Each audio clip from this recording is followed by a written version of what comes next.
YouTube के Parmar IAS channel में आप सभी का स्वागत है। मैंने पिछली क्लास में आपको बताया था कि परमार आईएएस में आईएएस पीसीएस के लिए प्रारंभिक, मुख्य और साक्षात्कार परीक्षाओं के लिए क्रमागत रूप में नई शैली में नई क्लास शुरू होने जा रही है। और यह भी मैंने पिछली क्लास से बताया था कि नई क्लास हमारी प्रारंभिक परीक्षा के लिए, प्री परीक्षा के लिए, और पहला विषय होगा भूगोल। आज हम भूगोल की शुरुआत करते हैं। आप लोग देखते रहिए, समझते रहिए। भूगोल विषय कहते चुटकी बजाते ही समझ में आ जाना, कठिनता को सरलता की ओर ले जाना। और राधा कृष्णन ने कहा था, वही प्राध्यापक है जो जटिलता को सरलता में बदल दे। प्रयास मेरा रहेगा कि भूगोल विषय को, अति कठिनता को अति सरलता में बदल दिया जाए। प्रारंभिक परीक्षा का भूगोल विषय को बड़े क्रमागत रूप में, वैज्ञानिक रूप से पढ़ाना है। लेकिन इस क्लास को शुरू करने के पहले मैं आपसे थोड़ी सी चर्चा करना चाहता हूं। आप लोग मुझे समझिए, कम्युनिकेशन हमारा आपका होता रहेगा तो शायद एक बेहतर रिजल्ट भी निकलेगा। अक्सर लोग कहते हैं, what is difference between success and failure? सफलता और असफलता में अंतर क्या है? ऐसा लोगों का मानना है, पूछना है। तो मैं यही कहता हूं, the difference between success and failure is only one step, only one plan, only one work. अब एक ही स्टेप में हम आगे नहीं बढ़े तो असफल, एक स्टेप आगे बढ़ गए तो सफल। मैं आप लोगों को जरूर जगाना चाहता हूं, जाग जाइए, शेर बनिए, एक स्टेप आगे चले, सफल हो जाइए, दुनिया आपकी होगी। इसमें एक छोटी सी कहानी आपके समक्ष रखूं। एक जंगल में दो शेर थे। प्रत्येक प्रतियोगी शेर होता है। एक जंगल में दो शेर थे और दोनों शेर परेशान तब हुए, हालांकि दोनों मित्र थे, परेशान तब हुए जब जंगल में आग लग गई, चारों ओर जलाभाव हो गया, जल नहीं मिल पाया, प्यास से पीड़ित हो गए। उन दोनों को लगा कि शायद आगे बढ़े, उस जंगल से और बाहर निकले, और बाहर शायद जल मिल जाए। दोनों आगे बढ़ते गए, नहीं जल मिला, और आगे बढ़ते गए, नहीं जल मिला, और बढ़ते गए, नहीं जल मिला। सुबह से संध्या हो गई, रात्रि गुजार लिया किसी एक जगह पर, फिर चलना शुरू किया, नहीं जल मिला। हां, एक चाह थी, एक आशा थी, एक उम्मीद थी कि शायद जल भराव मिल जाए, जल का कोई स्रोत मिल जाए, कोई नदी मिल जाए, कोई भी वाटरफॉल मिल जाए। आशा के साथ, चाह के साथ बढ़ते गए। जब कई घंटों तक जाते गए, कुछ नहीं मिला। दोनों से सोचते हैं शायद अब जल नहीं मिलेगा। उनमें से एक शेर हार मानकर बैठ जाता है। दूसरे शेर ने सोचा, मैं और अगली पहाड़ी में पहुंचूं, शायद जल मिले। तो कुछ ही कदम चलकर अगली पहाड़ी में पहुंचा। क्या कहना, अंतर स्रोत, धरती मां के अंदर से एक वहां जल स्रोत था। शेर ने जल ग्रहण किया, यानी उसका लक्ष्य मिल गया, आशा पूरी हुई, जान में जान हुई, और सच में जंगल का राजा बन गया। पुनः यदि वह जल की कमी से प्राण त्याग देता तो राजा न बनता। अब पुनः वही जोश, खरोश, उम्मीद, वही खुशी, से जब वापस लौटता है तो देखता है उसके दूसरे मित्र शेर के प्राण नहीं बचे थे, वह इस धरती से जा चुका था। अब उस विजयी शेर ने सोचा कि शायद उसका मित्र कुछ कदम एक पहाड़ी और पार करता, शायद जल मिल जाता। मैं आपको भरोसा दिलाना चाहता हूं कि सच में जहां आप मानते हैं कि अब मैं हार गया हूं, अब मुझे सफलता नहीं मिलेगी, मैं प्रशासनिक अधिकारी नहीं बनूंगा, बस उसी के अगले कदम में, उसी के बस आगे सफलता इंतजार कर रही है। इसलिए मेरे अनुजों, अनुजाओं, मेरे बच्चों, कभी भी हार न मानना। जब टूटते हैं आप, उसके आगे ही सफलता बैठी होती है। Please go another second step and find the success. इसका मतलब असफल वो हुआ जब हार कर मान गया बैठा, सफल वो हुआ जो एक बार और प्रयास किया। इस कहानी के साथ अब मैं चलता हूं प्री परीक्षा यूपीएससी सीएससी के लिए और प्रोविंशियल सिविल सर्विसेज के लिए, जेपीएससी, यूपीपीएससी एटसेट्रा के लिए, प्रारंभिक परीक्षा के लिए मैं आपको एक एक विषय लूंगा और YouTube चैनल में ही पूरा आपको बेहतर ढंग से दूंगा। ये तो वीडियोस आपके पास पहुंचेंगे, लेकिन साथ ही साथ ये भी है कि हम अपने टेलीग्राम चैनल में आपको हार्ड मटेरियल भी पहुंचाएंगे, देंगे, आपको प्रिंटेड मटेरियल भी रहेगा। और हमारा टेलीग्राम चैनल का क्या है एड्रेस, आप डिस्क्रिप्शन में देखते रहिएगा और मुझे प्रोत्साहन आप दीजिए, मैं आपको दूंगा। निश्चित बात है, यदि आप मुझसे अच्छा कम्युनिकेशन करेंगे और मुझे और मेहनत करने के लिए प्रेरित करेंगे, आपको मैं बहुत अच्छा देने का प्रयास करूंगा। मेरे प्रयास आपकी सफलता। देखिए, प्रारंभिक परीक्षा जब हम लेते हैं तो उसमें हम भूगोल विषय लेते हैं, जियोग्राफी। अगर हमें जियोग्राफी में पूरा नॉलेज ऑब्जेक्टिव लेना है प्री के लिए, तो जियोग्राफी को टोटल हम दो भागों में बांट सकते हैं। We have to divide into two parts to all geography. दो भागों में बांटकर और दोनों को अलग अलग पूरा पढ़कर हम भूगोल का बहुत अच्छा ज्ञान ले सकते हैं। अब हमारे दो भाग कौन से हैं, तो देखिए, इसमें भाग एक विश्व का भूगोल, जियोग्राफी ऑफ द वर्ल्ड। भाग दो भारत का भूगोल, इंडियन जियोग्राफी। अब हम ये कि भाग एक को पहले पूरी तौर से पढ़ लेते हैं और फिर भाग दो को पढ़ लेते हैं, बस हमारा भूगोल पूरी तौर से तैयार हुआ। अच्छा, एक बात ध्यान देना है, किसी भी तनाव में, किसी भी प्रकार की चिंता में और बुझे बुझे मन में मत आप पढ़िएगा।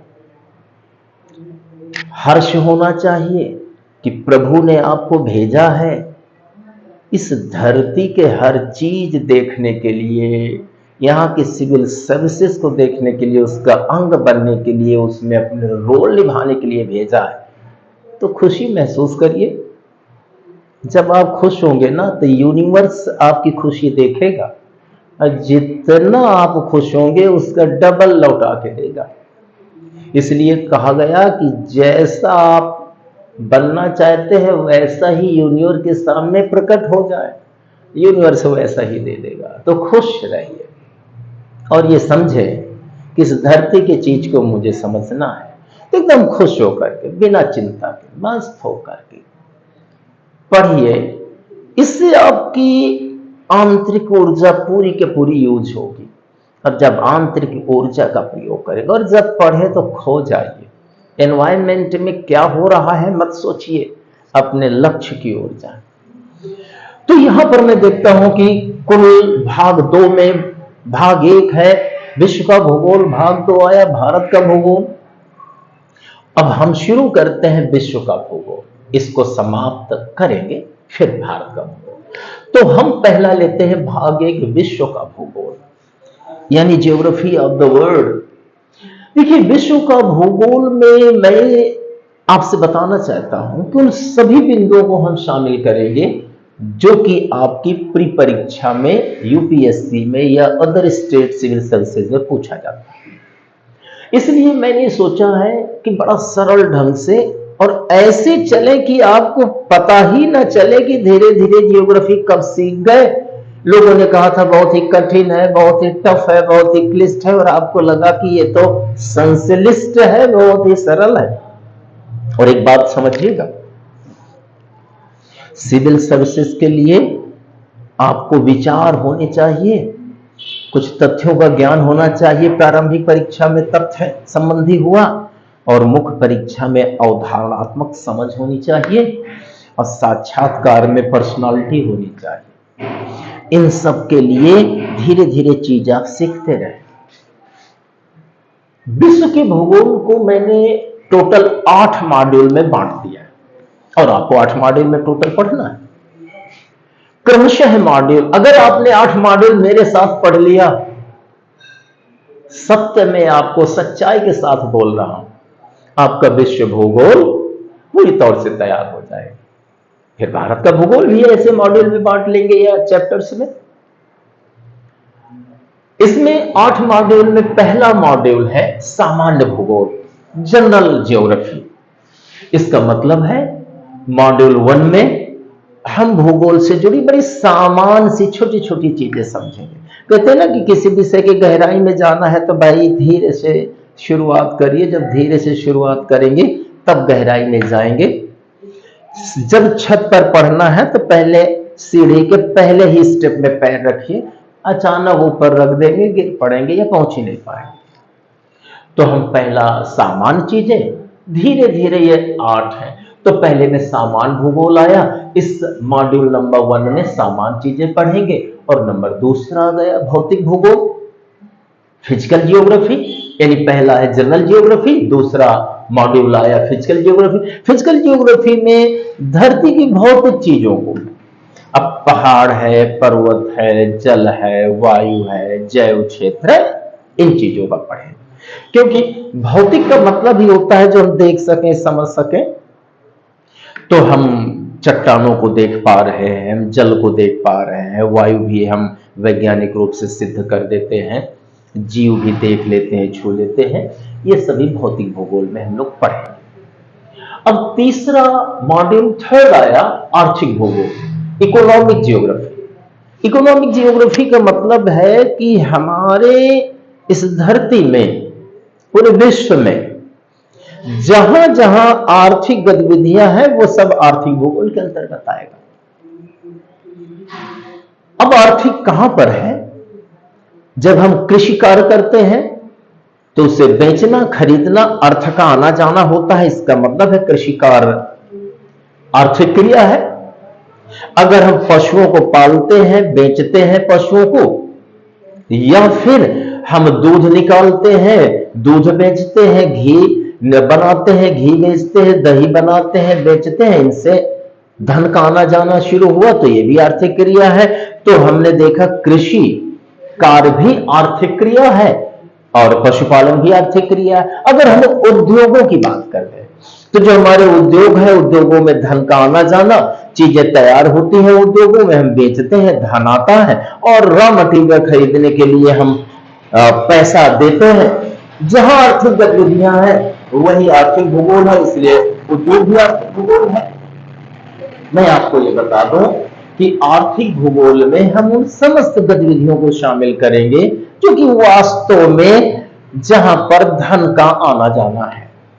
आप इसे कठिन न मानिए, बहुत ही सरल। मानव भूगोल आया, जैसा नाम से ह्यूमन जियोग्राफी। मॉड्यूल 4 में मानव भूगोल, ह्यूमन ज्योग्राफी, यानी इसमें मानव से जुड़ी चीजों को। अब मानव क्या है? मैं हूं, आप हैं। तो हम किसी जाति के हैं, किसी धर्म के हैं, हम किसी प्रजाति के हैं, हम गांव के हैं, नगर के हैं, बस यही तो मानव भूगोल है। हमारी संख्या सैकड़ों में है, हजारों में है, अरबों में है, यही तो मानव भूगोल है। मतलब यह है कि मानव भूगोल में हम किस प्रजाति के हैं, किस जाति के हैं, किस धर्म के हैं, किस वर्ग के हैं और किस गांव के हैं कि नगर के हैं। लीजिए, मानव भूगोल आपका खत्म। अब आया प्रादेशिक या क्षेत्रीय भूगोल, जिसे हम रीजनल ज्योग्राफी कहते हैं। क्षेत्र से मतलब है कि जैसे मान लिया बुंदेलखंड का क्षेत्र ले लिया, रुहेलखंड का क्षेत्र ले लिया, या फिर दक्कन का पठार ले लिया, या राजस्थान का रेगिस्तान ले लिया, या फिर हम टेक्टोनिक प्लेट वाला जो एरिया हमारा हिमालय का है उसे ले लिया। तो ये जो क्षेत्र है, ये पूर्वोत्तर ले लिया, असम ले लिया, त्रिपुरा ले लिया, मिजोरम ले लिया, नागालैंड, ये क्षेत्र है। क्षेत्र का मतलब धरती वाला एरिया। तो जब क्षेत्रीय भूगोल का मतलब यह है कि जहां हम क्षेत्रों को, तो हम पूरी पृथ्वी को हम क्षेत्रों में बांट देंगे। तो पूरी पृथ्वी में मान लिया एशिया आ गया, अफ्रीका आ गया, यूरोप आ गया, उत्तरी अमेरिका, दक्षिण अमेरिका आ गया, ऑस्ट्रेलिया आ गया, अंटार्कटिका आ गया, इस चीजों को ले लेंगे। और साथ ही साथ ये है कि अगर सागर और महासागर की बात करें तो हम वहां पर ले लेंगे आपका प्रशांत महासागर है, अटलांटिक महासागर है, हिंद महासागर है, अंटार्कटिका है, आर्कटिक है। अंटार्कटिका का ऊपर वाला पोर्शन जो आता है समुद्री, वह आ जाता है, आर्कटिक आ जाता है, इन सारी चीजों को। तो ये आपका प्रादेशिक भूगोल में। तो प्रादेशिक भूगोल में हम महाद्वीपों और महासागरों का अध्ययन करेंगे। वहां पर बहुत ही सरल है। राजनीतिक भूगोल का मतलब है पूरे विश्व में, यानी जो 7 हमारे महाद्वीप हैं और हमारे जो 5 महासागर हैं, बस पूरी पृथ्वी जो हमारी ये पूरी पृथ्वी है, इस पूरी पृथ्वी में बस 2 प्रकार की चीजें हैं। बड़ा सरल है, या तो थलमंडल है या तो जलमंडल है। तो वायुमंडल उसके ऊपर है, उसे बाद में देखेंगे। तो थलमंडल आया यानी धरती वाला भाग, जलमंडल आया यानी जल वाला भाग। तो थल मंडल को, इस धरती के पूरे को हमने 7 बड़े बड़े भागों में बांट दिया है। उस एक बड़े भाग को हम महाद्वीप बोलते हैं, कॉन्टिनेंट बोलते हैं। तो देयर आर 7 कॉन्टिनेंट्स, यानी 7 महाद्वीप हो गए। और जो ये जलीय भाग है, इस जलीय भाग को हमने 5 भागों में बांट दिया है और एक भाग को महासागर, तो 5 महासागर। बस इन्हीं का अध्ययन करेंगे। तो जब हम आएंगे राजनीतिक भूगोल में, तो हमारे ये 7 महाद्वीप के जो देश हैं उनकी राजनीतिक गतिविधियां क्या है और इन 5 महासागर में राजनीतिक गतिविधियां क्या है, इसका अध्ययन करेंगे। या राजनीतिक भूगोल में आएगा। अच्छा, जब ये हम पूरा पढ़ेंगे तो निसंदेह इसमें हम मानचित्रों का प्रयोग, ग्लोब का प्रयोग करते रहेंगे। लेकिन अलग से भी मैंने एक रखा है, मॉड्यूल 7 रखा है, मानचित्र भूगोल। अब मानचित्र भूगोल की बात आ गई, यानी मैप जियोग्राफी आया। तो इसमें हम ये करेंगे कि जो प्रारंभिक परीक्षा में या कुछ मुख्य परीक्षा में भी, चूंकि प्री कम मेन लेंगे, जब प्री कम मेन हम अध्यापन करते हैं तो प्री की चीजें भी तैयार होती हैं, समझ भी बढ़ती है। तो प्री कम मेन हम चलेंगे।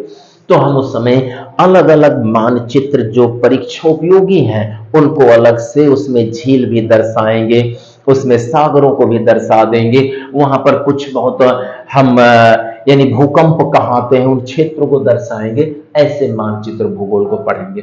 अच्छा, ये सब कुछ जानने के बाद बड़े ही सरल और सरस भाषा में अन्न भूगोल, जो मॉड्यूल यहां पर हम 8 रखा है, तो अन्न भूगोल का मतलब अदर जियोग्राफी, इसमें हम उन चीजों को रख देंगे जो अभी तक छूट गई हैं और जो हमारी परीक्षा में पूछा जाए। अच्छा, अब आप समझ चुके होंगे और ये चीज आपके अंतर मन में जरूर आवाज दे रही होगी कि अगर हमें पूरा भूगोल पढ़ना है अच्छे से, कि प्री परीक्षा में भूगोल से संदर्भित 95 से प्लस क्वेश्चन हम सॉल्व कर लें, अगर 20 आए तो 18 या 20 ही सॉल्व कर लें, यह हम कर ले तो निश्चित बात है उसके लिए आपको उसे 2 भागों में बांटकर पढ़ना होगा। भाग 1 विश्व का भूगोल और भाग 2 भारत का भूगोल। अच्छा, विश्व के भूगोल में हम लोग क्या पढ़ेंगे? तो विश्व को भूगोल में मैंने बता दिया कि 8 ये चीजें पढ़ेंगे। तो अभी हम लोग विश्व का भूगोल शुरू करते हैं, और उस विश्व के भूगोल के चूंकि मॉड्यूल 8 हैं, तो इन 8 मॉड्यूल में पहला मॉड्यूल पढ़ते हैं। अब पहला मॉड्यूल पढ़ते तो मॉड्यूल 1 आ गया, जो ये सामान्य भूगोल है, ये आया सामान्य भूगोल यानी जनरल जियोग्राफी आया। तो जनरल जियोग्राफी जो टर्म आता है सामान्य भूगोल, इसमें हम वो छोटी छोटी चीजें पढ़ेंगे जो आपकी समझ विकसित करेगी। और एक बात ध्यान देना, समझ विकसित का मतलब है कोई चीज समझे, उसको बहुत जगह से जोड़ने का प्रयास करिए। सिविल सर्विसेज सीएससी यानी सिविल सर्विसेज एग्जामिनेशन में कमीशन क्या चाहता है? कमीशन की सोच ये है कि अगर एक चीज पूछी जाए तो बच्चा कितनी जगह से उसे कनेक्ट करता है, कोऑर्डिनेट करता है। अगर आपने एक चीज को कई जगह से जोड़ने का प्रयास किया है तो निश्चित बात है माना जाएगा कि आपके पास ज्ञान ज्यादा है, आपने बहुत अच्छा पढ़ा होगा, तभी कई जगह से जोड़ते हैं। और मुख्य परीक्षा में उन्हीं बच्चों के ज्यादा मार्क्स आते हैं जो बच्चे एक चीज को कई जगह से जोड़ करके लिखने का प्रयास करते हैं। मैं फॉर एग्जांपल मान लिया भारतीय संसदीय व्यवस्था को बताएं, ये मुख्य परीक्षा में आया, तो भारतीय संसदीय व्यवस्था को तो पहले प्रकार के बच्चे बस भारत की संसदीय व्यवस्था लिख देते हैं। दूसरे प्रकार के बच्चे क्या करते हैं कि भारतीय संसदीय व्यवस्था को लिखते समय वह ग्रेट ब्रिटेन के संसदीय प्रणाली से तुलना कर देते हैं, और साथ ही वह यूएसए कनाडा के अध्यक्षीय शासन प्रणाली का भी एग्जाम्पल देते हैं, और साथ ही साथ वह लोकतंत्र की दोनों प्रणालियों को राजतंत्र से जोड़ते हैं। तो निश्चित बात है दूसरे प्रकार के बच्चे ने भारतीय संसदीय शासन प्रणाली को समझाने के लिए ग्रेट ब्रिटेन के संसदीय शासन से कंपेयर करने का काम किया है। साथ ही साथ यूएसए की भी जो है उन्होंने अध्यक्षीय शासन प्रेसिडेंशियल गवर्नमेंट से भी को वहां पर कोऑर्डिनेट करने का काम, कनेक्ट करने का काम किया है। और साथ ही साथ यह भी है कि वह अन्य चीजों पर भी जा रहा है, इसका मतलब है उससे मार्क्स ज्यादा मिलेंगे। तो किसी भी चीज को कनेक्ट करने का प्रयास करिए। हम यहां पर जो सामान्य भूगोल में है कोई एक चीज है तो उसे कई चीजों से जोड़ने का प्रयास करेंगे, और जब जोड़ने का लगेगा तो बस फिर आपको हर चीज अपने आप समझ में आ जाएगी। जब भी कोई लिखना पढ़ना होगा तो आप क्या करेंगे, हाँ ये है, यहां से जुड़िए, ये भाव होना चाहिए। जब तक मन में ये सक्रियता नहीं होगी, मन में ये ताजगी नहीं होगी, और मन को आप मना नहीं लेंगे जब तक कि किसी चीज को कई जगह से जोड़ो, तब तक बढ़िया लेखन नहीं हो पाएगा और राइटिंग स्किल आपकी डेवलप नहीं हो पाएगी। मैं पूरी आशा के साथ कहता हूं, भरोसे के साथ कहता हूं कि राइटिंग स्किल तो आपकी मैं डेवलप करा के ही रहूंगा। ऐसी फ्रेमिंग कराऊंगा कि आपकी सारी चीज तैयार होगी। मेंस में भी हम उसे और डेवलप कराएंगे।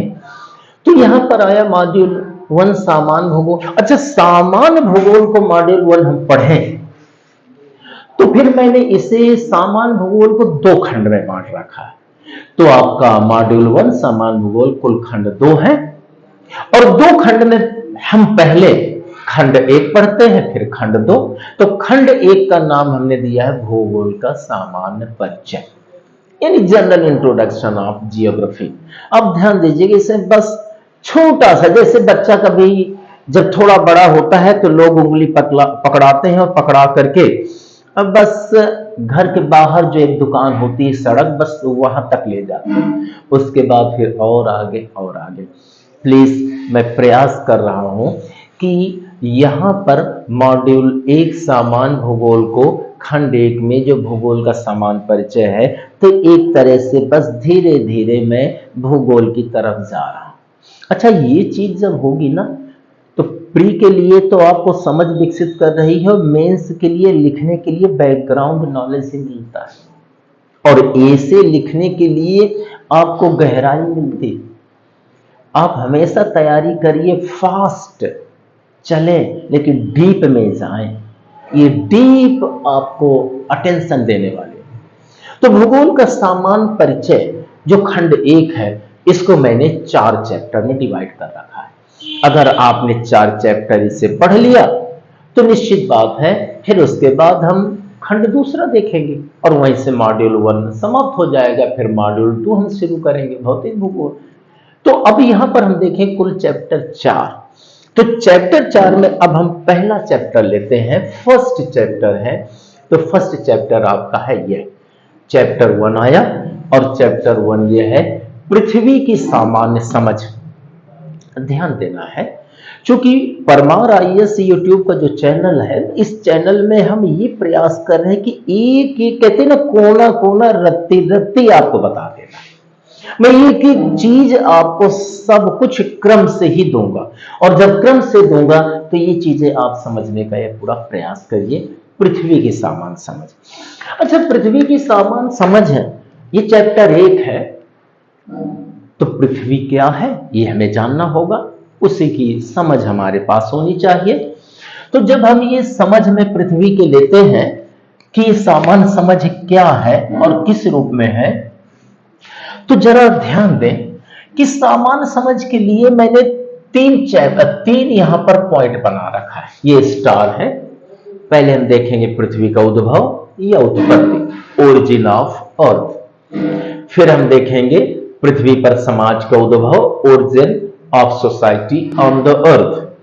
फिर हम देखेंगे मानव समाज के भाग्य अंग, पार्ट्स ऑफ ह्यूमन सोसाइटी, और बस वही चैप्टर 1 खत्म हो जाएगा। इसका मतलब पृथ्वी की सामान्य समझ आ गई। तो पहले हम देखें पृथ्वी का उद्भव। ये पहला हमारा शुरू हो रहा है। एक बात ध्यान दीजिए, यहीं से आपकी सफलता शुरू है। अगर यह आप बैकग्राउंड समझ लिए, एक प्रकार से जब आप मल्टी स्टोरी बिल्डिंग बनाते हैं तो उसकी जो पिलर होता है नीचे जाता है, टाई बीम होते हैं। अगर पिलर बहुत गहराई तक है, टाई बीम अच्छे से बंधी है, तभी आपकी मल्टी स्टोरी बनेगी। ये आपके नीचे जाने वाले पिलर हैं और टाई बीम है। आप इसे समझिए। पृथ्वी का उद्भव या उत्पत्ति कैसे हुई, तो ये ध्यान देना है कि ये जो हमारी पृथ्वी है ये आई कहां से। सच में मैं कहूं, ये पृथ्वी नामक चीज कुछ थी ही नहीं। अगर इमेजिन करें तो ये सब जो आकाश दिखाई दे रहा है, अंतरिक्ष, ये सब वैकेंट था, शून्य था, खाली था, कुछ भी नहीं था। अब आप कहें तो था क्या? कुछ नहीं था। तो ये कहां से आ सकती है? कुछ था ही नहीं। तो जब कुछ नहीं था तो जरा ध्यान दें, समझिए, हम कैसे फिर कह सकते हैं कि पृथ्वी में ये, पहले हम जाने तो कि पृथ्वी आई कहां से। तो ध्यान दीजिए, पहले कुछ नहीं था, लेकिन कहीं ना कहीं से ये एक गोला, ये एक स्फीयर आया होगा। तो कैसे आया? फिर आप कहेंगे सूर्य कहां से आया? ये भी नहीं था, जब कुछ नहीं था तो सूर्य नहीं था, तो सूर्य कहां से आया होगा? तब आप कहेंगे बुध, शुक्र, मंगल, यम, अरुण, वरुण, आकाशगंगा, ये कहां से आए? अरे वही तो मैं बताना चाह रहा हूं कि पहले कुछ नहीं था, धीरे धीरे कुछ चीजें आई, और आते आते आते मान लिया कि धीरे धीरे आकाशगंगा है, तारा, फिर धीरे से ये पृथ्वी आई। तो मैं आपको बताना चाह रहा हूं, पृथ्वी आई तो पृथ्वी के पहले कौन आया, फिर कौन आया, फिर कौन आया, फिर कौन आया, ये समझिए। अगर ये आप समझ गए तब तो लगेगा कि अब पृथ्वी आ गई। अब पृथ्वी के ऊपर वाली चीजें और अंदर की पढ़े, इसकी बाह्य और आंतरिक चीजों का हम अध्ययन करें, तो पृथ्वी कहां से आए। तो ध्यान दीजिए, पृथ्वी का उद्भव या उत्पत्ति के लिए मैं आपको यहां पर 2 मान्यताएं बता रहा हूं, और इन्हीं दोनों मान्यताओं के आधार पर हम लोग सिद्ध करेंगे कि पृथ्वी कैसे आई। तो पृथ्वी का जो उद्भव, उसके लिए 2 मान्यताएं या 2 विचारधाराएं। अब 2 मान्यताओं में एक आ जाती है धार्मिक मान्यता आ जाती है, ये धार्मिक मान्यता आ गई, और दूसरा एक वैज्ञानिक मान्यता आ जाती है। तो यहां पर हम दूसरा ले लेंगे, वैज्ञानिक मान्यता। अच्छा, धार्मिक मान्यता को हम क्यों ले? एक्चुअल में इसमें भी कुछ बताया गया है, कुछ तो सच्चाई होगी, नहीं भी होगा तो रास्ता तो बताया गया। हम जरूर कह सकते हैं कि धर्मों के माध्यम से भी पृथ्वी का आना और इसके जन्म को बताया गया, विज्ञान ने भी बताया, वैज्ञानिक मान्यता को बाद में हम मान करके चलेंगे। लेकिन पृथ्वी के उद्भव के दो विचार हैं, दो मान्यताएं हैं, धार्मिक मान्यता और वैज्ञानिक मान्यता। अब धार्मिक मान्यता है, तो धार्मिक मान्यता में मैं आपको 3 धर्मों का उल्लेख करूंगा। ये जो हमारी धार्मिक मान्यता है, इसमें से मैं 3 धर्मों का उल्लेख करूंगा, और इसमें हम हिंदू धर्म की बात ले लेंगे, इस्लाम धर्म ले लेंगे और ईसाई धर्म ले लेंगे। इन तीनों धर्मों के विद्वानों ने, महापुरुषों ने, देवदूतों ने बताने का प्रयास किया है कि धरती कैसे आई। तो इसे सामान्य समझ ले ले, क्योंकि कभी कभी निबंध लिखने के लिए ग्राउंड हो जाते हैं, या कभी कभी यूपीएससी में निबंध ही इस तरकीब का ट्विस्टिंग करके पूछता है कि उसे समझने के लिए ये ग्राउंड तैयार करते हैं। तो अब यहां पर आप देखिए, हिंदू धर्म की मान्यता यह है कि इस पूरे स्पेस में कुछ नहीं था, सब कुछ खाली था। एक इमेजिन है, एक कल्पना है, एक सोच है कि कोई एक ईश्वर था। अब ईश्वर क्या है? ये अलौकिक शक्ति है, बस इतना हम मान सकते हैं। तो इस मान्यता में यह कहा गया हिंदू धर्म में कि एक ईश्वर था, और जिस प्रभु का नाम था भगवान विष्णु। इस मान्यता के अनुसार भगवान विष्णु थे। अब वो जल में आराम कर रहे थे भगवान विष्णु के नाभि से। अब चूंकि वो ईश्वर है, भगवान है, तो वह भौतिक रूप में भी आ सकते हैं, अलौकिक रूप में जा सकते हैं, शक्ति के रूप में प्रवाहित भी हो सकते हैं, सब कुछ है। लेकिन अंतरिक्ष कुछ भी नहीं था, सब कुछ खाली। लेकिन हिंदू धर्म में कहा गया कि भगवान विष्णु थे, शयन कर रहे थे, उनके नाभि से एक कमल निकलता है, यानी कमल का फूल निकलता है, और उनके कमल के फूल के ऊपर ब्रह्मा जी विराजमान थे। दूसरे भगवान ब्रह्मा जी, क्रिएटर जिन्हें हम कहते हैं, और वो विराजमान थे। अब ब्रह्मा जी ने सोचा कि अब मैं क्या करूं, विष्णु जी ने तो नाभि से मुझे निकाला। तो ब्रह्मा जी ने जो फूल था कमल का, उस फूल को 3 भागों में विभाजित किया। एक भाग से स्वर्गलोक बना दिया, स्वर्गलोक यानी अंतरिक्ष बना दिया, मान लीजिए ऊपर की दुनिया बना दिया। जिसे हम आप एक कहा जाए कि दर्शन में जानने का प्रयास, अद्वैतवाद में जानने का प्रयास करते हैं, हम वेदों में जानने का प्रयास करते हैं। कभी अवसर मिलेगा और जहां पर विषय संदर्भित बातें होंगी मैं चर्चा करूंगा। तो वहां पर यह आया कि उन्होंने इस फूल को 3 भागों में बांट दिया। तो जो पहला भाग हुआ, उस भाग से निर्माण हो जाता है स्वर्गलोक का, यानी पूरे इस अंतरिक्ष का, ऊपर की दुनिया का। और उसी पुष्प के दूसरे भाग से आकाश जो हम ये देख रहे हैं, इसके और ऊपर की दुनिया अंतरिक्ष का मान लें, और ये आकाश का निर्माण हुआ, जो वायुमंडल का क्षेत्र उससे थोड़ा ऊपर देख लें। और तीसरे से पृथ्वी का निर्माण, इसका निर्माण हो गया। अब लीजिए, ब्रह्मा जी ने कमल के फूल से पृथ्वी का निर्माण कर दिया, आकाश का निर्माण कर दिया, स्वर्गलोक का कर दिया। अब हम आप इसे पढ़ रहे हैं, इसे जानने का प्रयास कर रहे हैं। अच्छा, जब इतना होता है तो हिंदू धर्म में और कहा गया कि ब्रह्मा जी तो अकेले थे। अभी आप लोग जब सफल हो जाएंगे, जो लोग जीवन साथी विहीन हैं, जीवन साथी रहित हैं, तो सफलता बाद जीवन साथी सहित हो जाएंगे। दूसरे की आवश्यकता पड़ती है, और जोड़ा है भी, गुरु शिष्य, भाई बहन, पिता पुत्र, पति पत्नी, भाई भाई, बहन बहन, आकाश पाताल, हर चीज का जोड़ा है। इसलिए सफलता को भी जोड़ा। अब आपको सफलता चाहिए तो सफलता की ओर चले, असफलता चाहिए तो आलसी बन जाए। आप ऐसा है नहीं, मुझे विश्वास है।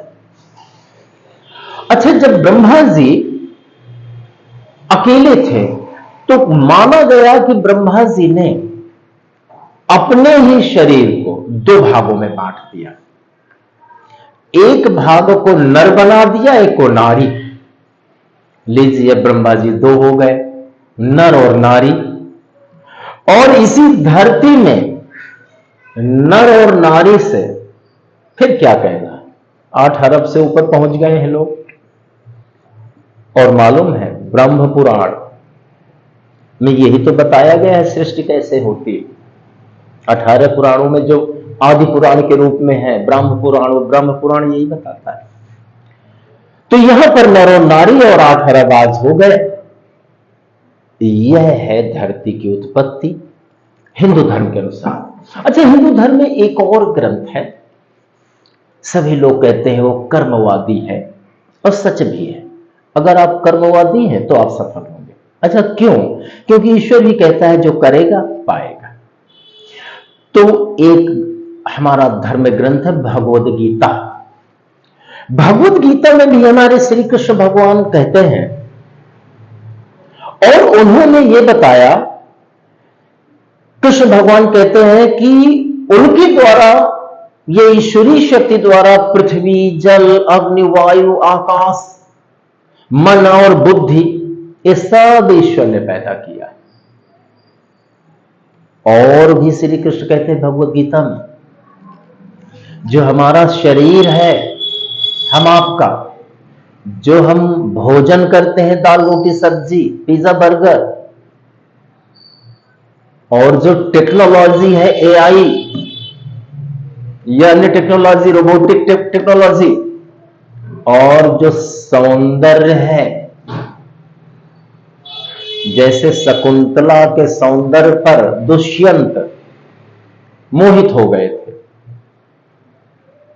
तो जो सौंदर्य यानी हमारा शरीर, हमारा भोजन, टेक्नोलॉजी, सौंदर्य, ये सब कुछ पृथ्वी से उत्पन्न हुए हैं।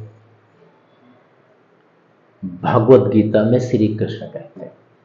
तो भगवद गीता के अनुसार भी आपको लग गया कि इस पृथ्वी की उत्पत्ति, जल की उत्पत्ति, अग्नि की उत्पत्ति, आकाश की, मन की, बुद्धि की, समस्त प्रकार की इन चीजों की उत्पत्ति ईश्वर किया। और धरती पर क्या पैदा हुआ? शरीर है, भोजन है, टेक्नोलॉजी और सौंदर्य। इस तरह से आज धरती आई और फिर आगे बढ़ने लगी। हम आप इसका अध्ययन कर रहे हैं और इस पर रह भी रहे हैं। पीढ़ियां रहती आ रही, पीढ़ियां रहती रहेंगी। यह हिंदू धर्म के अनुसार पृथ्वी की उत्पत्ति है। अब मैं यहां पर लेता हूं इस्लाम धर्म के अनुसार। इस्लाम धर्म क्या कहता है? देखिए, एक बात ध्यान दें, धर्म कोई भी हो, हिंदू हो, इस्लाम हो, बौद्ध है, जैन है, ईसाई है, कोई भी, जरथुस्त्र है, सिख है, सभी धर्म पवित्र है। सभी धर्मों की एक ही मंशा है। सभी धर्म कल्याण की बात करते हैं। सभी धर्म सत्य निष्ठता की बात करते हैं। सभी धर्म कर्मवादिता की बात करते हैं। सभी धर्म अच्छी बात करते हैं। इस्लाम धर्म में तो यहां तक कहा गया है, कुरान में, अन्य धार्मिक ग्रंथ इस्लाम में कहा गया है कि अगर एक मुस्लिम है और उसका पड़ोसी यदि भूखा है तो उसे पाप पड़ेगा। पहले अपने पड़ोसी को, चाहे वो जिस जाति प्रजाति का व्यक्ति हो, किसी धर्म का हो, उसको पहले खिलाए, बाद में भोजन करे। कितनी अच्छी बात कही गई। मैं तो ये मानता हूं, ये तो सब आधार हैं। ये जिंदगी देते हैं और आगे हम बढ़ते हैं। विज्ञान तो स्टोरी मल्टी इमारत है, ये तो फिर आधारभूत चीजें हैं। अच्छा, इस्लाम धर्म में भी कहा गया कि पृथ्वी की उत्पत्ति हुई। तो इस्लाम धर्म में कहा गया कि हमारे अल्लाह है, ईश्वर है, और ईश्वर ने इस पृथ्वी को जन्म दिया। अच्छा, एक बात है, जो अलौकिक शक्ति वाला है, ईश्वर है, अल्लाह है, तो कुछ भी कर सकता है, तो पृथ्वी की उत्पत्ति तो कर ही सकता है। और मालूम है, कुरान जो हमारा धार्मिक ग्रंथ है इस्लाम धर्म का, तो कुरान में क्या कहा गया है? कुरान में कहा गया है, पृथ्वी को कहा गया कि ये अंडाकार आकार में पहले थी। ये पहले अंडाकार आकार में थी, तो यह अंडाकार आकार में पहले थी, पूर्णतया गोल नहीं थी। तो अल्लाह ने पृथ्वी को जन्म दिया, अंडाकार आकार में थी, और ये कहा गया कि प्रभु ने ही इस धरती में दो, जैसा ब्रह्मा ने नर और नारी में बदला, तो दो लोगों को जन्म दिया, एक पुरुष और एक महिला, आदम और हवा। आदम और हवा दो मानव जन्म लेते हैं, और फिर अब क्या था, यही प्रारंभिक मनुष्य हैं, इस्लाम धर्म में बताया गया। और इन्हें अल्लाह ने, ईश्वर ने इसी पृथ्वी की मिट्टी से बनाया था। कितनी अच्छी बात है, मतलब महक है। कहते ना ये मिट्टी मिट्टी में मिल जाएगा, तो हमारा इस्लाम धर्म कहता है कि मिट्टी से ही बना है, तो मिट्टी में तो मिल जाएगा। तो आदम और हवा और इसी धरती की पृथ्वी की मिट्टी से बना। अरे यानी यह कि इस्लाम धर्म भी कहता है और बताता है कि हां कैसे पृथ्वी आई।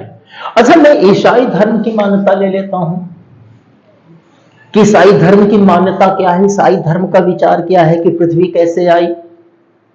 तो समझ लीजिए, ईसाई धर्म में कहा गया कि परमेश्वर यानी सबसे बड़ा भगवान, क्राइस्ट कहते हैं कि परमेश्वर ने पृथ्वी और स्वर्ग यानी आकाश को बनाया।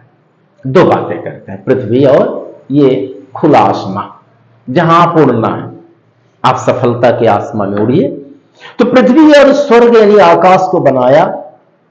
और जो पवित्र ग्रंथ है हमारा ईसाई धर्म का, बाइबल, तो उसमें ये कहा गया है कि जो हमारा परमेश्वर है, क्राइस्ट है, भगवान है, तो 6 दिनों तक लगातार उसने सृष्टि की रचना की, पृथ्वी पर हर चीज बनाता रहा, पृथ्वी को जन्म दिया, चीजें बनाया, जीव जंतु बनाया, और 7वें दिन वही प्रभु फिर आराम करने लगा। कितनी खूबसूरत बात है कि ईसाई धर्म में भी कहा गया कि पृथ्वी का जन्म भगवान ने किया। ये 3 धर्म को मैं एक उदाहरण के स्वरूप आपके सामने रख रहा हूं कि तीनों ने बताया कि भगवान ने इस पृथ्वी को बनाया। और जरा ध्यान दीजिए, इसमें अगर छोड़ दूं तो हवा है, ये ऐसे हवा में ये लटकी है और हम आप इसमें हैं। और कोई चीज हवा में लटकी है तो कुछ तो शक्ति है, गुरुत्वाकर्षण शक्ति आप कहेंगे, मैं आगे चलूंगा बताऊंगा, लेकिन इसमें शक्ति है, इसका वंदन होना चाहिए, इस पर शीश हमें झुकाना चाहिए।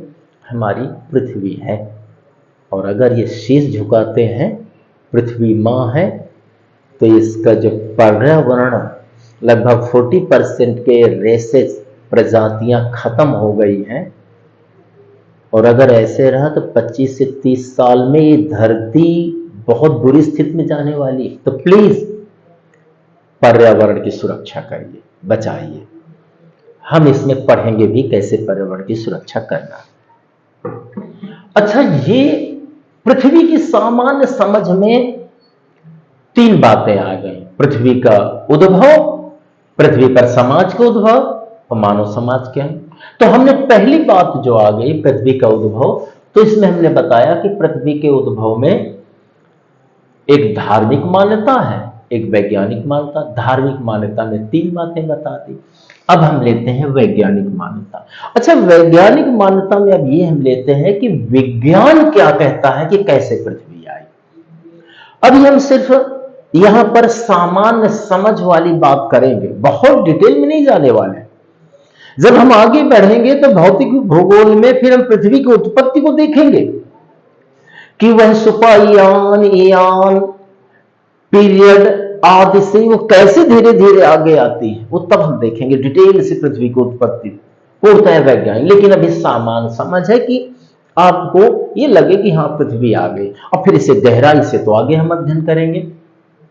तो वैज्ञानिक मान्यता देख ले। अच्छा, विज्ञान की मान्यता है कि ये वैज्ञानिक ढंग से उत्पत्ति हुई है पृथ्वी के। और वैज्ञानिक मान्यता में बहुत सारे विद्वान हैं, वो अपना देते हैं, लेकिन मैं आपको यहां पर ये बताऊं, और भूगोलवेत्ता स्वीकृति भी देते हैं कि पृथ्वी की उत्पत्ति वैज्ञानिक ढंग से हुई है और इस मान्यता को स्वीकृति दी गई, हम आप भी मानेंगे, लेकिन इनको भी हमें समझने की आवश्यकता थी। अच्छा, वैज्ञानिक मान्यता में अगर मैं कहूं कि बहुत सारे सिद्धांत है, सबने बताने का प्रयास किया, लेकिन मैं एक सिद्धांत लेता हूं, वो भी बहुत ही संक्षेप में। देखिए, एक बात ध्यान देना है कि हमारे एक विद्वान हैं और वो है जॉर्ज लेमैटर। ये बेल्जियम के खगोलज्ञ यानी खगोल शास्त्री और पादरी थे, यानी इनका भी धर्म से जुड़ाव है। ध्यान दीजिए, जो वैज्ञानिक है वो भी धर्म से जुड़ा है। ये पादरी थे और खगोल शास्त्री थे और बेल्जियम के। प्रारंभिक परीक्षा में क्वेश्चन पूछा जाता है कि जॉर्ज लेमैटर, लेमैत्रे भी कुछ लोग इसे प्रोनाउंसिएट करते हैं, लेकिन एबे जॉर्ज लेमैटर, लेमैटर। तो एबे जॉर्ज लेमैटर कहां के थे? बेल्जियम के थे। या कर लीजिए, और जब मैं क्लास लेता हूं, मेरी क्लास का मकसद ही होता है जो मैं तथ्यगत और धारणात्मक बात बताऊं वो आपको रट जाए, कभी ना भूले, सफलता के बाद भी ना भूले, क्योंकि आप नेता बनेंगे, लीडर बनेंगे अन्य बच्चों के लिए, तो उनको भी सिखाना होगा। तो एक विद्वान में लेता हूं एबे जॉर्ज लेमैटर, और ये बेल्जियम के खगोल शास्त्री और पादरी थे। इन्होंने 1894 और 96 से 96 के बीच में 1894 to 96 में जॉर्ज लेमैटर ने एक सिद्धांत दिया है, महाविस्फोट का सिद्धांत, जिसे हम अंग्रेजी में बिग बैंग थियरी बोलते हैं। तो mister Abbe George Lemaitre has produced the big bang theory in 18,904 to 96, और यही जॉर्ज लेमैटर ने बताने का प्रयास किया है कि धरती कैसे आई। इनका कहना है कि 15 अरब वर्ष पहले कुछ भी नहीं था, ऑल थिंग्स वर वैकेंट, कुछ भी नहीं था, न ये मार्कर, न धरती, न चांद, न सूर्य, न आकाश गंगा, कुछ भी नहीं, सब खाली, कुछ भी नहीं। तो इन्होंने कहा कि 15 अरब वर्ष से और पहले अचानक एक धूल का कण और गैस मटर के दाने से छोटा और छोटा, यानी धूल का कण और गैस कलेक्ट हुए। यही मानना है उनका लेमैटर, और बाकी कुछ नहीं था। और जब ये कलेक्ट हुई तो धीरे धीरे जो परमाणु के समान आकार वाला धूल का कण और गैस का जो मटेरियल था, इसका साइज बड़ा हुआ, मटर के दाना के समान हुआ, और साइज बड़ा हुआ, धीरे धीरे बड़ा हुआ। अच्छा, कहते हैं समय और स्थान सब बाद में पैदा हुए, तो आपका भी समय और स्थान बाद में पैदा हुआ है नौकरी वाले के लिए। किस स्थान पर नौकरी लगेगी और कब लगेगा सब बाद में पैदा हुआ है। इसका मतलब जैसा कर्म वैसे ही आपका समय बनेगा और वैसा ही स्थान बनेगा आपकी जॉब के लिए। तो आप खुद अपने समय के निर्माता हैं और अपने स्थान के निर्माता हैं जहां आपको काम करना है। तो धीरे धीरे वह मटर के दाने से और बड़ा और बड़ा और आकार बढ़ता गया, बढ़ता गया, बहुत आकार हुआ और एक विशाल काय आकार हो गया, जॉर्ज लेमैटर ने बताया। और इतना बड़ा आकार, लेकिन यह बिल्कुल आग का गोला था, यानी फायर बॉल। तो हम कहेंगे this was the huge fire ball, यानी यह एक विशाल काय अग्नि का पूरा गोला बन गया। और जब ये गोला हुआ तो जॉर्ज लेमैटर ने बताया धीरे से इसमें विस्फोट बड़ा सा हुआ, और चूंकि बड़ा विस्फोट है इसे महाविस्फोट कहा। और जब विस्फोट होता है तो इस विशाल काय अग्नि के गोले में करीब 100 अरब टुकड़े होते हैं, इससे ज्यादा है, असंख्य हैं, इतने टुकड़े हुए। और जब ये टुकड़े होते हैं तो देखिए बिग बैंग उनके सिद्धांत का नाम दिया गया है, बिग बैंग। बिग का मतलब बड़ा और बैंग से आशय है यहां पर कि टुकड़ों यानी विस्फोट होना, तेज आवाज होना, बिग बैंग। और जब 100 अरब टुकड़े होते हैं, फिर एक छोटा टुकड़ा हुआ, उसका आकार बढ़ा, उसका और आकार बढ़ा, फिर उसमें विस्फोट हुआ, उसके 100 अरब टुकड़े हुए, फिर दूसरे का हुआ, उसका हुआ, और ये प्रक्रिया चलती रही अरबों अरबों साल, अब भी चल रही, अरबों अरबों साल चलती रहे। उनका कहना है जब विस्फोट होता है, तो मैं आपको संक्षेप में यहां बताना चाहता हूं कि आकाश गंगा है, तारा आए और ग्रह आए, उन ग्रहों में हमारी पृथ्वी आई, यह कहना। लेकिन इसे डिटेल से हम लोग आगे जब इसका चैप्टर आएगा तो यहां भौतिक भूगोल और अन्य खंड में पढ़ने का काम करेंगे। तो इस तरह से तारा और पृथ्वी की उत्पत्ति होती है, यह जॉर्ज लेमेटर ने बताया। तो मैं आपको इतना बता दूं कि जॉर्ज लेमेटर ने जो बताया, हम इसी को आधार लेके चलेंगे और इसी के आधार पर ये जितने हमारे ग्रह आते हैं, उपग्रह आ जाते हैं, तारे आ जाते हैं, क्षुद्र ग्रह आ जाते हैं, धूमकेतु आ जाते हैं, सब विस्फोट का परिणाम है।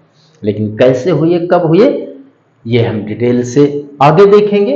यहां तो सामान्य समझ हमारी इतनी हुई। तो देखिए, पृथ्वी का उद्भव या उत्पत्ति के लिए दो मान्यताएं हो गई, धार्मिक मान्यता और वैज्ञानिक मान्यता। इन दोनों मान्यताओं से बस सामान्य समझ आपकी हो गई कि हाँ, यह हमारी पृथ्वी आ गई, बस इतना।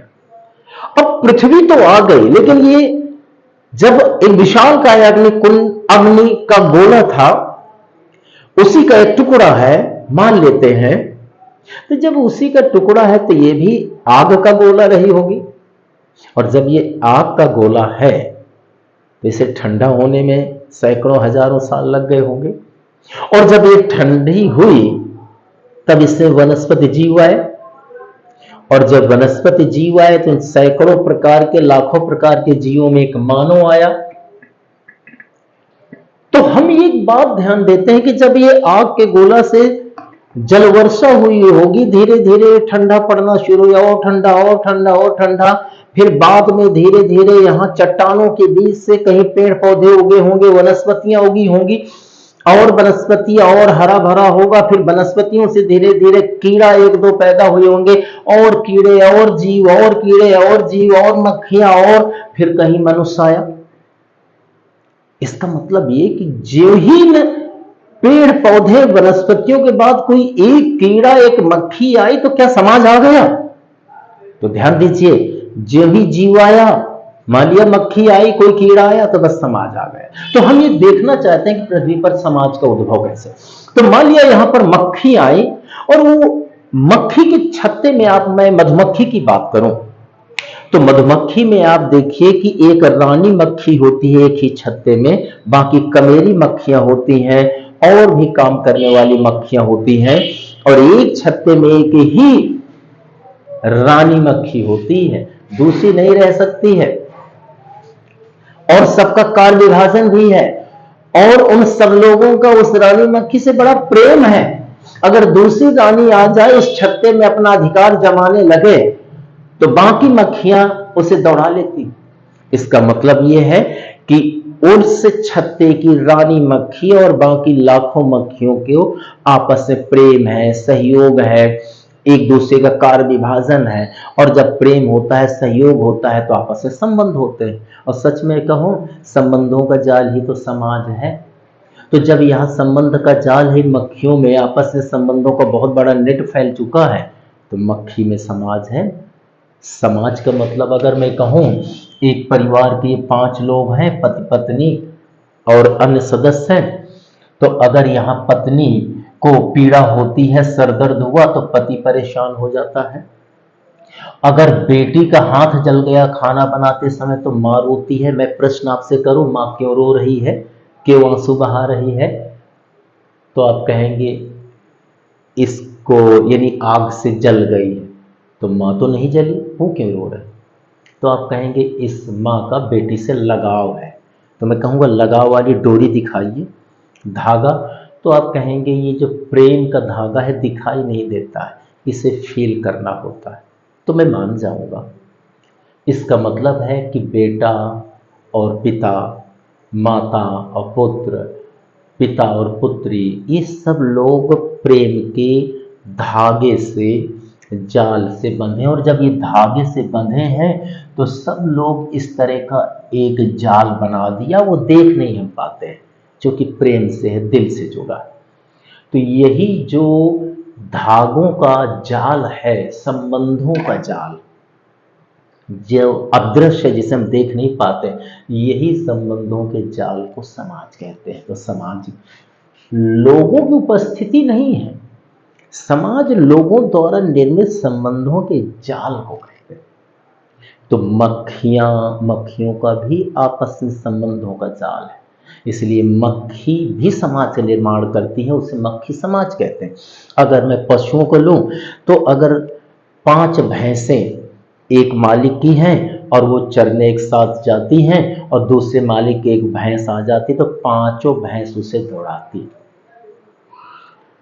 और अगर इन 5 भैंस में किसी एक को कोई मारने लगा तो बाकी साथ देती। तो वहां पशु है, पशु में भी लगाव है, एक साथ रहते हैं, प्रेम के धागे हैं और प्रेम के संबंधों का जाल है, तो उसे हम कहते हैं पशु समाज। आप ध्यान दीजिए, प्रत्येक प्रकार के जीव आपस में लगाव होता है और संबंधों का जाल होता है, इसलिए प्रत्येक प्रकार के जीव में समाज होता है। तो कीट समाज, पशु समाज, पक्षी समाज, चिड़िया समाज। अब रही बात मानव की, तो मानव में भी तो आपस में लगाव होता है एक दूसरे का, जैसा मैंने परिवार को उदाहरण दिया। अगर आप रहने वाले दिल्ली के हैं, आप बंगलुरु गए हैं और बंगलुरु में दिल्ली वाला कोई मिल गया तो एक लगाव होता है। आप भारत के रहने वाले हैं, आप गए हैं यूएसए और वहां कोई भारतीय मिल गए तो लगाव होता है। तो इस तरह से मानव भी समाज बनाता है, संबंधों का एक जाल, और जाल वह अदृश्य होता, दिखाई नहीं देता, तो इससे हम कहते हैं मानव समाज। सच में मैं ये कहूं कि जब आग का गोला ये शांत हुआ तो वनस्पति आई, फिर जीव जंतु आए, और जो ही जीव जंतु आए तो समाज आ गया। जंतु समाज, कीट समाज, पक्षी समाज, पशु समाज, और बाद में मानव आता है, तो मानव समाज हो गया। अब इसका मतलब यह है कि हम आप मानव समाज के, तो हम आप इस धरती का पूरा अध्ययन कर रहे हैं। इसका मतलब पृथ्वी पर समाज का उद्भव कैसे होता है, किस रूप में होता है, तो इस तरह से आया। लेकिन मैं आपको पृथ्वी पर समाज के उद्भव को और थोड़ा बताना चाहता हूं, जो मुख्य परीक्षा में भी काम आएगा, प्रारंभिक परीक्षा में तो आएगा। और एक खासियत क्या है? खासियत यह है इस क्लास की कि हम एनसीईआरटी और एनसीईआरटी के अलावा अन्य बेसिक बुक्स सबका मटेरियल एक साथ दे रहे हैं। अगर आपने इस क्लास को पूरा पढ़ लिया तो आपको अलग से एनसीईआरटी पढ़ना, फिर अलग से बेसिक क्लासेस करना, वो काम नहीं करना। जनरली क्या है, कोचिंग वाले ये करते हैं कि पहले एनसीईआरटी का कोर्स कर लीजिए, फिर उसके बाद अब आप फाउंडेशन का कोर्स कर लीजिए। भाई आपको 2-2 बार पढ़ना, 3-4 साल लग जाएंगे, बहुत समय लगेगा। हमने ये किया है कि पूरा मैटर एनसीईआरटी और बेसिक बुक को समेट करके हमने पूरा क्लास का स्ट्रक्चर किया। इसलिए ध्यान देना है कि एनसीईआरटी प्लस बेसिक सब कुछ मिल। ये एक ऐसा है कि एक बार आप भूगोल पढ़ें, बस भूगोल का सब कुछ तैयार, चाहे वो एनसीईआरटी का मटेरियल हो, बेसिक होगा, सब तैयार। तो मैं आपको ये बताना चाह रहा हूं कि पृथ्वी पर ये जो समाज का उद्भव हो गया, लेकिन कैसे होता है क्रमागत जरा समझिए, ये कभी मेंस में, ऐसे में लिखने का काम आएगा। तो देखिए यहां पर हम ये कहेंगे कि मैंने अभी आपको बताया कि पृथ्वी जब आग के गोला से टूट करके बनी तो ये आग का गोला थी। तो पहले पृथ्वी क्या थी, तो जरा समझने का प्रयास करिए कि पहले पृथ्वी यहां पर थी। इसको मैं और इधर से करूं कि जिससे कि आपको पूरी तौर से स्पष्ट दिखाई दे। पहले हमारी पृथ्वी, ये आपको स्पष्ट पता है कि यह आग गोला थी। ये आग गोला, ये जो हमारा हाइफन है, हाइफन का मतलब काकी के तत्पुरुष समास है, इस रूप में कभी हम चलेंगे तो बताएंगे। तो आग गोला, आग गोला यानी फायर बॉल, ये फायर बॉल के रूप में थी आग का गोला। अच्छा, ये तो मैंने आपको बताया कि शुरू में आग का गोला थे, फिर मैंने आपको ये बताया कि जो ये हमारी पृथ्वी है, तो पृथ्वी का धीरे धीरे जल वर्षा हुई होगी और कारण से धीरे धीरे शीतल होने लगी, ठंड होने लगी। तो हमारी पृथ्वी फिर बाद में क्या होती है, वह शीत गोला बन जाती है। शीत का मतलब ठंडा गोला बन गई, यानी कोल्ड बॉल बन जाती है, ये कोल्ड बॉल बन गई। तो पृथ्वी धीरे धीरे कैसे उद्भव होता है, आप उसके भौतिक रूप को भी समझ लीजिए।